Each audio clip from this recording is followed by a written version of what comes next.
Second question. इसमें क्या काम करना है आपको, बहुत ध्यान से देखो। इसमें कुछ सिचुएशन दिए जाएंगे जो हमारे रियल लाइफ प्रॉब्लम है, हमारे दैनिक जीवन में उनका उपयोग है और काम पड़ते रहता है ना। आपको मैथमेटिक्स को आपके रियल लाइफ से जोड़ने के लिए ही इस प्रकार के क्वेश्चन बनाए गए हैं, ताकि आपको लगे कि मैथ्स का काम जीवन में बिल्कुल है, भली भांति हमेशा है, रोज है। तो आपको पहला क्वेश्चन तो हमने बता दिया कि आप पहचान, मैथमेटिकल फॉर्म था। इसमें क्या करना है, वर्ड प्रॉब्लम है। वर्ड प्रॉब्लम को आपको क्वाड्रेटिक इक्वेशन के फॉर्म में चेंज करना है, जिसके लिए कुछ कंडीशन दिए गए हैं। तो क्या बोल रहा है question number 2, represent the following situation in the form of quadratic equation. जब भी कभी आप पढ़ने बैठे, यूट्यूब पे आप पढ़ते हैं, तो आपके पास एक नोटबुक होना और आपकी एनसीईआरटी मैथ्स का बुक होना जरूरी है। वो आपके पास होना चाहिए ताकि आप अपने बुक से मिलान कर सकें, देखें और यहां पर उसको भली भांति समझ पाएं। तो क्वेश्चन जब पढ़ें तो बुक में भी ध्यान दीजिए आप, ठीक है। तो following situation in the form of quadratic equation. तो देखो क्या बोल रहा है, जो सिचुएशन नीचे दिए गए हैं, इसके अंदर हमारे 4 सवाल हैं, जिसमें हम पहला कर रहे हैं। क्या बोल रहा है, the area of a rectangular plot is 528 metre square. एक रेक्टेंगुलर प्लॉट है। जब कभी भी शेप की बात करें तो आप सबसे पहले उस शेप को बना दो, आंसर में आप उसके शेप को बना दो। तो देखो बच्चों, हम सॉल्यूशन कर रहे हैं बेटा। हमने क्या किया, एक रेक्टेंगुलर प्लॉट बना दिया। ये देखो, मैंने एक रेक्टेंगुलर प्लॉट बना दिया। ये रेक्टेंगुलर प्लॉट का एरिया बोलता है, एरिया इज 528 मीटर स्क्वायर। ये एरिया क्या होता है, एरिया होता क्या है, एरिया वो रीजन है जो हमारे पेरीमीटर से घिरा होता है। पेरीमीटर मतलब बाउंड्री। बाउंड्री जितनी जगह को घेर लेगा, बाउंड्री जितनी जगह को घेर लेगा, अंदर का जो रीजन जितना जगह घेर लेगा, वही आपका क्या है, एरिया। तो इसका एरिया बात कर रहा है, मतलब कहां की बात चल रही है भाई, ऑब्वियस है अंदर की बात चल रही है, इस पूरे की बात चल रही है, यहां की, ये पूरे की बात चल रही है। और ये कितना है बच्चों, 528 मीटर स्क्वायर है ये एरिया। और रेक्टेंगल आप जानते हो, रेक्टेंगल के पास क्या होता है, एक लेंथ होता है और एक क्या होता है बच्चों, ब्रेथ होता है। और इसके अपोजिट साइड्स आर इक्वल, और इसके अपोजिट साइड्स हमेशा क्या होते हैं, इक्वल होते हैं। और एक लेंथ होता है और एक ब्रेथ होता है, लंबाई और एक चौड़ाई। तो क्या बोल रहा है, आगे पढ़ते हैं। The length of the plot in metres is 1 more than, एक ज्यादा है, इसकी जो लंबाई है, प्लॉट की जो लंबाई है वो एक ज्यादा है, 1 more than twice its breadth, breadth के डबल से एक ज्यादा है। ट्वाइस इट्स ब्रेथ मतलब, ट्वाइस का मतलब क्या होता है, 2 गुना, याद रखना, ट्वाइस का मतलब 2 गुना। ब्रेथ को आपको ट्वाइस करना है, पहले डबल करना है और उसमें एक जोड़ना है, तब क्या बनेगा, लेंथ।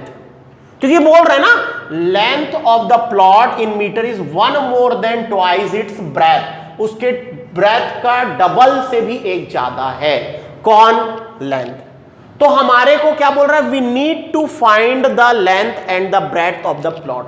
हमको जरूरत पड़ेगी लेंथ और ब्रेथ निकालने की, लेकिन हम निकाल नहीं पाएंगे। क्यों निकाल नहीं पाएंगे, क्योंकि हमने अभी तक पढ़ा ही नहीं है कि कैसे निकाला जाता है, क्वाड्रेटिक इक्वेशन को कैसे सॉल्व किया जाता है, हमने पढ़ा ही नहीं है, अभी तक नहीं पढ़े हैं हम लोग। क्वाड्रेटिक इक्वेशन को सॉल्व करने के फॉर्मूलाज हम आगे पढ़ेंगे, अभी सिर्फ हम प्लॉट कर रहे हैं, हम सिर्फ क्वाड्रेटिक इक्वेशन बना रहे हैं और कुछ नहीं कर रहे हैं। डन। तो देखिए, सबसे पहले हम क्या करेंगे, हमारे लेंथ को ट्वाइस से एक ज्यादा करना है, तो हम ब्रेथ को एज्यूम कर लेंगे, ब्रेथ को एज्यूम कर लेंगे। तो क्या एज्यूम करेंगे कि let the breadth of plot is x metre. हमने ब्रेथ को क्या ले लिया बच्चों, x मीटर, ब्रेथ को। एंड द, तो क्या हो जाएगा भाई, length, the length of plot is, इसका डबल, तो x का डबल कितना होगा, 2x, और एक ज्यादा +1, एक ज्यादा, कभी भी मोर बोले, एक्सीड बोले, आफ्टर बोले, सब में प्लस करना है, सभी में प्लस करना है।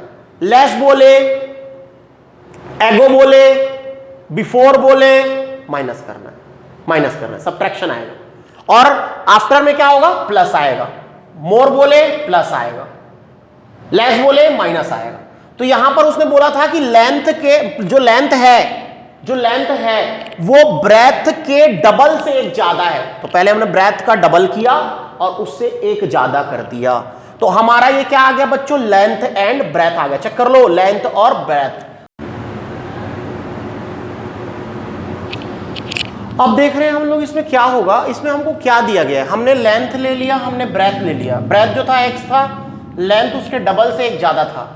तो अब हम लोग क्या करने वाले हैं बच्चों, बहुत ध्यान दो बेटा, इसमें हम क्या करने वाले हैं, अब हमारे पास क्या है, क्या दिया गया है, तो गिवन दैट क्या दिया गया है, area of rectangular plot, area of rectangular plot, और एरिया ऑफ रेक्टेंगुलर प्लॉट कितना दिया हुआ है, 528 मीटर स्क्वायर।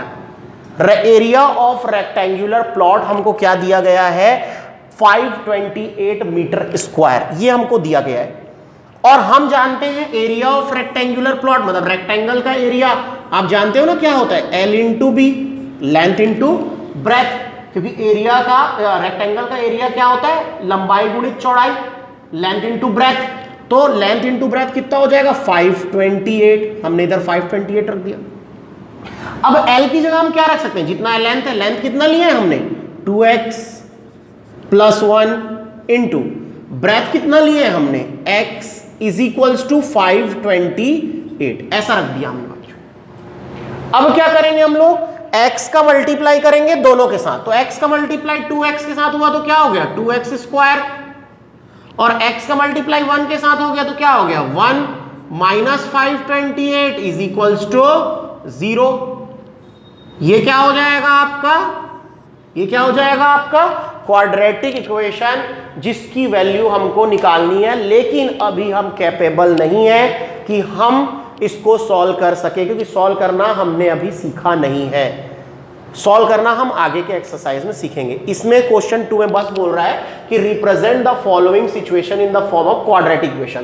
क्वाड्रेटिक इक्वेशन बनाओ, ये सिचुएशन दे दिया है, क्वाड्रेटिक इक्वेशन बनाओ। तो हमने क्वाड्रेटिक इक्वेशन बना दिया है। तो अब आपको क्या करना है कि इसको पॉज करना है वीडियो को, और यहां से आपको नोट डाउन करना है।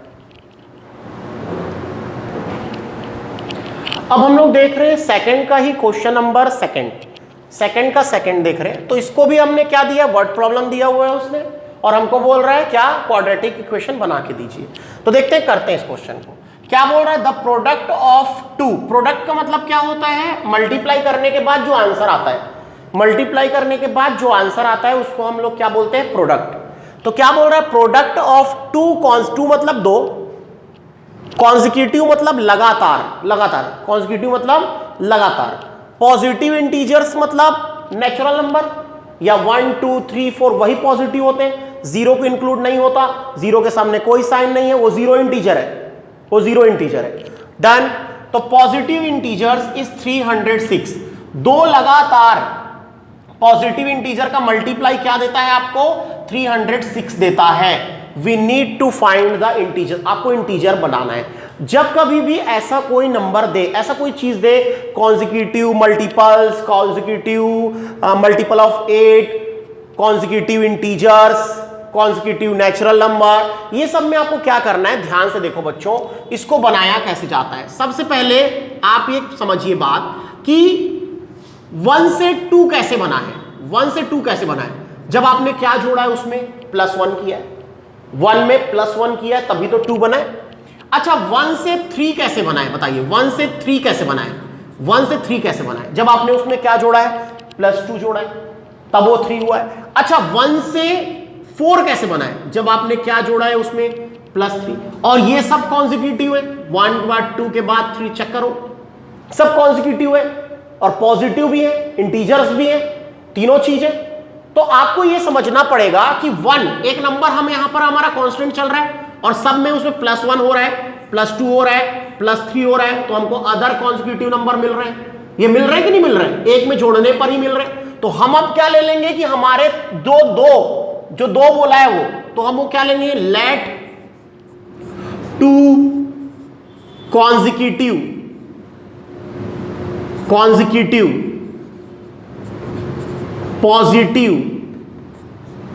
Positive integers are.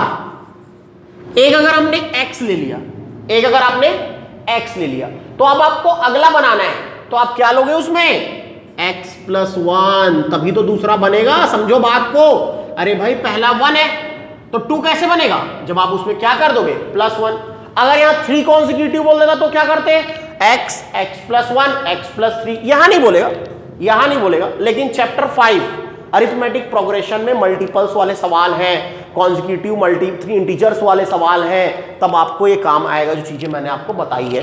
तो पहला नंबर आपने क्या लिया बच्चों x, और दूसरा नंबर आपने क्या लिया x प्लस 1। पहला इंटीजर है x, दूसरा इंटीजर क्या है x प्लस 1, उससे एक ज्यादा, क्योंकि कॉन्जिक्यूटिव बोला है, लगातार बोला है।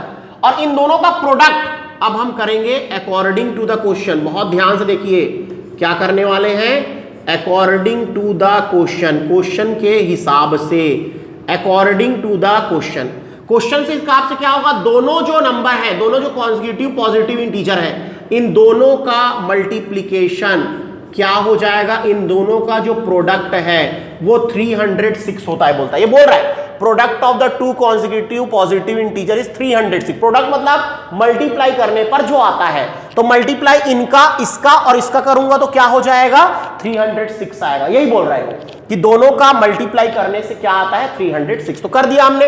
अब देखो इसको कैसे फॉर्म करेंगे, x का मल्टीप्लाई दोनों के साथ, तो x इंटू एक्स कितना हो जाएगा x square plus x into 1 कितना हो जाएगा x, और 306 को इधर लाइए तो क्या हो जाएगा -306 इज इक्वल्स टू 0। तो ये हमारा क्या हुआ, क्वाड्रेटिक इक्वेशन फॉर्म हो गया। देख लीजिए आप, आपका क्वाड्रेटिक इक्वेशन है, ये फॉर्म में है ax square plus bx plus c is equals to 0 के फॉर्म में है, बिल्कुल ऑब्वियस है। तो ये अब हमको क्या नीड है, हमको नीड क्या है, इंटीजर्स निकालना, x और x प्लस 1 निकालना, लेकिन हम निकालने के कैपेबल नहीं है, हमको कोई भी सॉल्यूशन करना नहीं आता, हमको सिर्फ और सिर्फ अभी सिर्फ फॉर्म करना है। तो हमने ये फॉर्म किया। तो समझ आ रहा है बच्चों सब क्वेश्चन। चलिए आप इसको क्या करोगे, पॉज करोगे वीडियो को और इसको नोट डाउन करोगे। अब हम लोग कर रहे हैं क्वेश्चन नंबर 3, सेकंड का 3 करने वाले हैं हम लोग। इसमें भी क्या काम है हमारा कि हमको क्वाड्रेटिक इक्वेशन फॉर्म करके देना है। तो देखिए बच्चों क्या बोल रहा है सवाल, बहुत ध्यान से पढ़ते हैं। Rohan's mother is 26 year older than him. Rohan की जो माता है वो रोहन से 26 ईयर ओल्डर है, बूढ़ी है या बड़ी है, मतलब दोनों का एक ही है। ओल्डर मतलब बूढ़ी या बड़ी, और कितनी बड़ी है 26 ईयर ओल्डर, मतलब 26 वर्ष साल 26 साल वो ज्यादा है किससे, रोहन से। मान लो जो रोहन है, मान लो रोहन 2 साल का है, तो उसकी जो मम्मी है वो कितने साल की है 28 ईयर्स की है।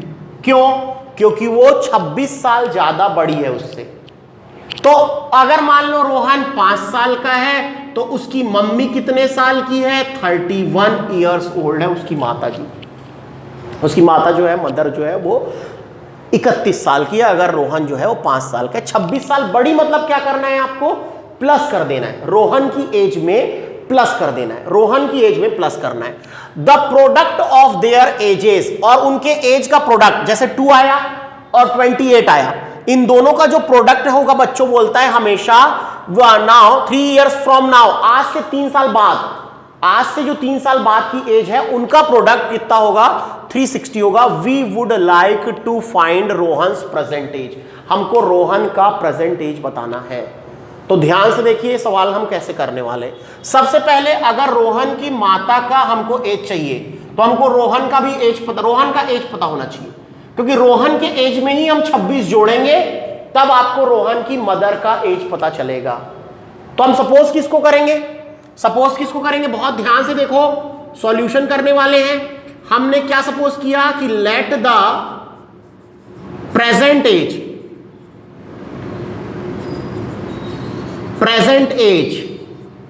Of Rohan is x years. हमने क्या ले लिया, रोहन का प्रेजेंट एज कितना है x ईयर है। और एक चीज याद रखना, किसी की भी एज में आगे या पीछे, आगे पीछे जाने के लिए उसका प्रेजेंट एज पता होना चाहिए, आज का एज, कि आज वो कितने साल का है। तो रोहन के आज का एज कितना है, x ईयर्स। तो आप खुद बताइए, therefore the present age of his mother, उसकी मदर का प्रेजेंट एज क्या होगा बच्चों, इससे 26 साल वो बड़ी है, तो x + 26 ईयर्स। समझिए बात को, उससे 26 साल बड़ी है, रोहन से 26 साल बड़ी है। रोहन 2 साल का, तो 26 जोड़े तो 28 बना। ये जुड़ सकते हैं, ये जुड़ नहीं सकते ना बच्चों, इसलिए हमको कठिन लगते हैं। वेरिएबल और कांस्टेंट का कॉम्बिनेशन हमको कठिन लगता है, हमको समझ नहीं आता, क्योंकि ये एब्स्ट्रैक्ट फॉर्म है, ये एब्स्ट्रैक्ट फॉर्म है, ये इतनी जल्दी समझ आएगा भी नहीं, आपको कॉन्सेप्ट क्लियर करना पड़ेगा अपना। अब हमको उसका प्रेजेंट एज पता चल गया, दोनों के प्रेजेंट एज पता चल गए हैं, किसके, रोहन के भी और रोहन की माता जी का भी प्रेजेंट एज पता चल गया, कितना, x + 26 ईयर। अब आगे क्या बोल रहा है बच्चों, the product of their edges, उन दोनों के एज का प्रोडक्ट, लेकिन कौन से एज का, 3 इयर्स फ्रॉम नाउ।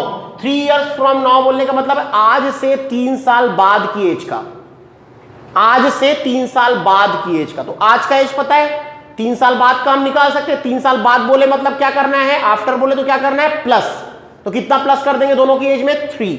ठीक है, तो देखो बच्चों अब हम लोग करने वाले हैं क्या, after 3 years, after 3 years Rohan's age, Rohan's age, आज से 3 साल बाद, आफ्टर 3 इयर्स रोहन्स एज, तो रोहन का एज कितना हो जाएगा आज से 3 साल बाद, x + 3 इयर्स, कितना हो जाएगा, x + 3 ईयर। उसके प्रेजेंट एज में हमने 3 साल जोड़ दिया। अरे भाई आपकी एज 10 है, आपकी एज 10 है, कोई पूछा 3 साल बाद कितने साल के रहोगे, तो कितना बोलोगे, 13 इयर्स। कुछ बच्चे इसको मल्टीप्लाई कर देते हैं, 3x बोल देते हैं, 3x, जो कि गलत है, रॉन्ग है, कभी नहीं हो सकता ऐसा 3x। 3x का मतलब समझो आप 10 साल के हो, तो 3 साल बाद 30 साल के हो जाओगे क्या, गलत है, बिल्कुल गलत, ऐसा कभी नहीं होगा। 3 साल बाद बोलने का मतलब क्या है, 3 जोड़ना, +3 करना। तो हमने आज से 3 साल बाद रोहन की एज कितनी निकाल दी, x + 3 इयर्स। अब भाई दोनों का निकालेंगे, ऐसा तो नहीं है कि एक बढ़ेगा दूसरा बढ़ेगा नहीं 3 साल बाद, ऐसा तो हो नहीं सकता। तो अब क्या निकालेंगे, after 3 years, after 3 years his mother's age, his mother's age, उसकी मम्मी का एज क्या हो जाएगा, x + 26 + 3। ठीक है बच्चों, तो क्या आ गया बेटा, ये x + 29 इयर्स, x + 29 इयर्स, दोनों को जोड़ दिए, 26 + 23 कितना हो गया, 29, x + 29 इयर्स की कौन हो जाएगी, उसकी मदर हो जाएगी। तो अब क्या बोल रहा है अपने क्वेश्चन में, क्या बोल रहा है, अकॉर्डिंग टू द क्वेश्चन क्या बोल रहा है, दोनों की एज का, 3 साल बाद वाली जो दोनों की एज है उनका प्रोडक्ट कितना है, 360। प्रोडक्ट मतलब कौन होता है, जो मल्टीप्लाई करने के बाद आता है। तो मल्टीप्लाई करिए किसका, x + 3 * x + 29 = बच्चों 360। दोनों के 3 साल बाद वाले एज का मल्टीप्लाई करने पर क्या देगा, वो 360 देगा। ये क्वेश्चन बोल रहा 360 देगा। तो अब करते x × x, x² + x × 29, 29x, distributive लगा रहा हूं, +3 × x, 3x, + 3 9 27 का 7, कैरी 2, 3 2 6 और 2 8, 87। आई बात समझ में, क्या हुआ, ठीक है, 3 9 27 का 7, कैरी 2, 3 2, हाँ करेक्ट है। फिर इधर क्या ला लो, -360 = 0। उधर 0 ही लाना है हमको, स्टैंडर्ड फॉर्म में दिखाने के लिए उधर 0 रखना है, बाकी सबको इधर उठा के लाना है। तो ये कितना हो गया बच्चों, x² + 32x और प्लस माइनस क्या हो गया, माइनस, तो 10 में से 7 गया 3 और 15 में से 8 गया 7 और ये हो गया 273 = 0। तो यही हमारा रिक्वायर्ड क्या है, यही हमारा क्या है, रिक्वायर्ड क्वाड्रेटिक इक्वेशन है, जो किसको दिखाएगा, दोनों के 3 साल बाद वाली एज के प्रोडक्ट को दिखाएगा। तो यहां तक कोई डाउट है? पूरे क्वेश्चन समझ आ रहे हैं? तो अब आपको वीडियो को पॉज करना है और इसको नोट डाउन करना है बच्चों।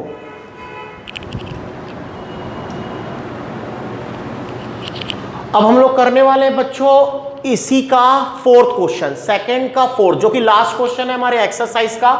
क्या बोल रहा है सुनो ध्यान से। अब देखो ये अच्छा क्वेश्चन है, इस टाइप के क्वेश्चन पेपर में सबसे ज्यादा आते हैं, लेकिन इसको सॉल्व करने आता है, बाद में देखेंगे अगले एक्सरसाइज में है ना, नेक्स्ट एक्सरसाइज में बिल्कुल है ये। तो बोल रहे हैं अ train travels a distance of 480 kilometre at a uniform speed. एक जो ट्रेन है वो ट्रेवल करता है डिस्टेंस मतलब दूरी को तय करता है, ट्रेवल करता है और 480 किलोमीटर। तो कितनी दूरी है, 480 किलोमीटर की दूरी है एट अ यूनिफॉर्म स्पीड। अच्छा ये यूनिफॉर्म स्पीड क्या होती है, कहीं पर भी ये स्पीड घटती बढ़ती नहीं है, एक ही स्पीड से 60 किलोमीटर पर आवर चल रही है तो उसी स्पीड से चलेगी, 80 किलोमीटर पर आवर से चल रही है तो उसी स्पीड, ना घटेगी ना बढ़ेगी, वो यूनिफॉर्म स्पीड कहलाती है। If the speed had been 8 kilometre per hour less, अगर अपनी स्पीड को वो 8 किलोमीटर पर आवर लेस कर देता है, कम कर देता है, then it would have taken 3 hours more to cover the same distance. Obvious बात है, जब आप ट्रेन की स्पीड को कम कर दोगे तो उतना ही डिस्टेंस तय करने में आपको समय ज्यादा लगेगा। क्यों? क्योंकि आपकी स्पीड कम है, आप देरी से पहुंचोगे मतलब टाइम लग रहा है, ज्यादा समय लग रहा है, तो वही बोल रहा है 3 घंटे ज्यादा लगेगा। तो we need to find the speed of the train. तो आपको क्या निकालना है, स्पीड ऑफ द ट्रेन। तो इस सवाल को कैसे करेंगे बच्चों, बहुत ध्यान से देखो बेटा, देखो इसका सॉल्यूशन कर रहे हैं हम। तो हमने क्या ले लिया, लेट द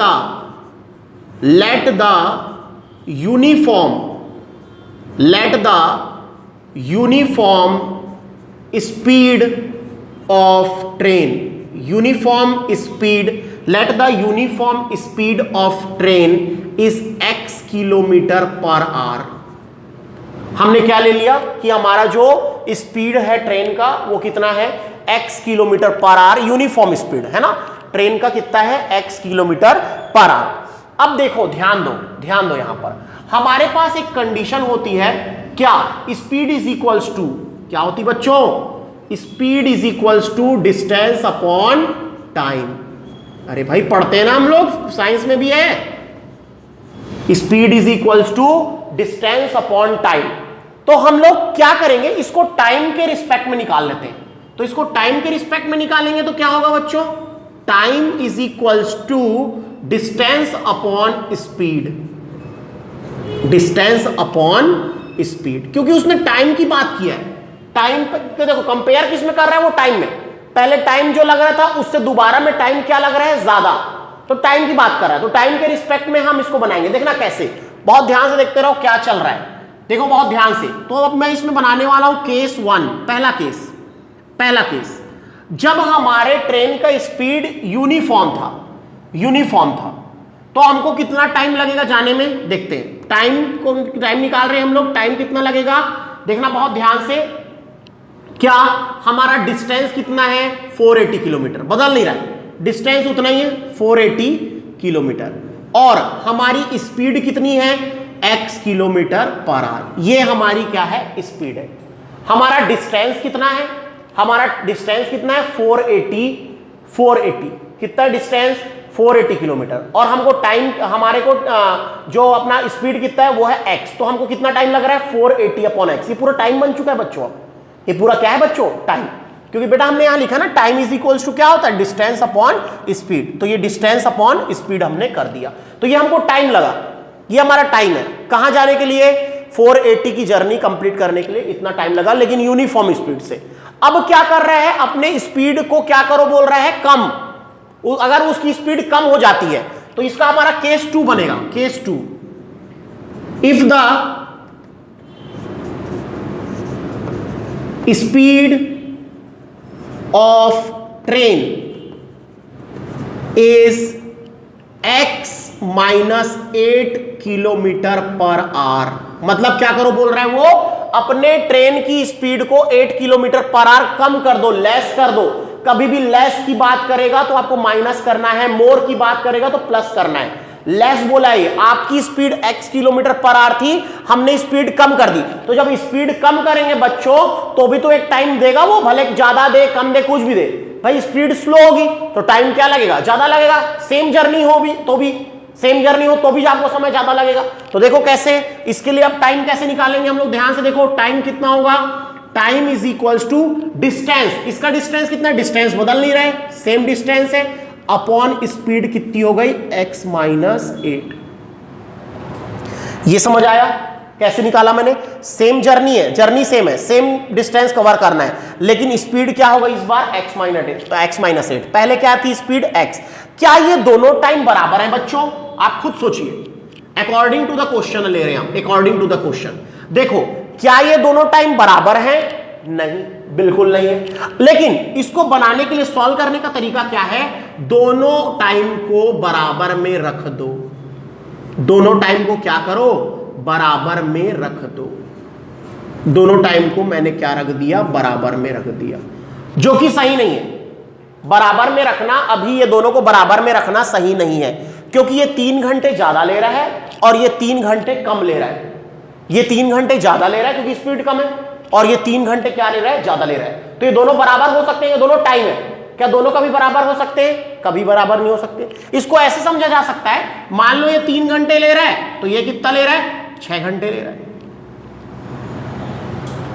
3 घंटे ज्यादा है, वो 3 घंटे ज्यादा ले रहा है। तो अगर दोनों को बराबर करना है मेरे को तो क्या करना पड़ेगा, या तो इधर मैं प्लस करूंगा या उधर क्या करूंगा, माइनस, तभी मेरा दोनों इक्वेशन क्या होगा, बराबर। लेकिन एक साइड करना है, जो भी काम करना है वो एक साइड करना है। अरे भाई यहां मैंने 3 लिखा था, यहां 6 लिखा था, दोनों कब बराबर होंगे, जब इधर भी 6 बना दोगे या उधर 3 बना दोगे। दोनों को बराबर करने के लिए यही काम है। तो हमने क्या कर दिया, +3 इधर कर दिया बच्चों, क्योंकि ये ज्यादा हमको इजी पड़ेगा, एलसीएम लेंगे तो। डन, ये बात समझ आ रही है। अब क्या करोगे, दोनों का एलसीएम लेना है, दोनों का एलसीएम। तो दोनों का, इसके नीचे क्या रहता है हमेशा, 1, तो दोनों का एलसीएम कितना आया, x। तो यहां क्या आ जाएगा, 480 + 3x, समझो बात को, 3x मल्टीप्लाई हो गया, और यहां क्या आ गया बेटा, 480 अपॉन x माइनस 8। अब क्या कर देंगे इसको सॉल्व करने के लिए, क्रॉस मल्टीप्लाई। तो क्रॉस मल्टीप्लाई कैसे होगा, बहुत ध्यान से देखो, 480 का मल्टीप्लाई होगा 480 प्लस 3x का मल्टीप्लाई होगा किससे, x माइनस 8 के साथ, और 480 का किसके साथ होगा, x के साथ। ये देखो 480 का x के साथ हो गया। अब इधर भी हम क्या लगाएंगे, distributive law, 480 into x, 480x plus, sorry minus आएगा है ना, प्लस माइनस माइनस, 480 का 8 से, 8 0 जा 0, 8 8 जा 64 का 4, कैरी 6, 8 4 जा 32 और 6 38, minus 3840 plus 3x into x, 3x square, ये 3x स्क्वायर आ गया, माइनस 24x, माइनस 24x समझो, 8 3 जा 24 इज इक्वल्स टू कितना आ गया बच्चों, 480x आ गया। उधर भी 480x है, इधर भी 480x है, दोनों का साइन सेम है, दोनों क्या हो गए, कैंसल आउट। तो सबसे पहले किसको लिख दोगे आप, 3x स्क्वायर, फिर किसको लिख दोगे आप, माइनस 24x को, उसके बाद आप किसको लिख दोगे, माइनस 3840 को, इज इक्वल्स टू क्या हो जाएगा, 0।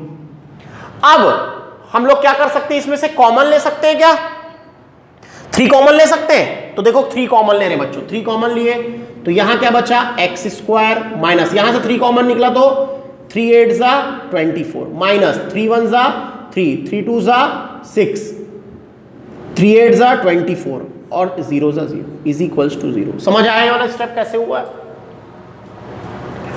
3 1 जा 3, 3 2 जा 6, 3 8 जा 20, यस। अब 3 कहां चले जाएगा, इसके 0 के डिनोमिनेटर में, और क्या बन जाएगा, 0 बन जाएगा। तो x square minus 8x minus 1280 is equals to 0। ये हमारा कौन सा क्वाड्रेटिक इक्वेशन है, जिससे हमको ट्रेन का क्या पता चलेगा, स्पीड, कि उसकी स्पीड क्या है।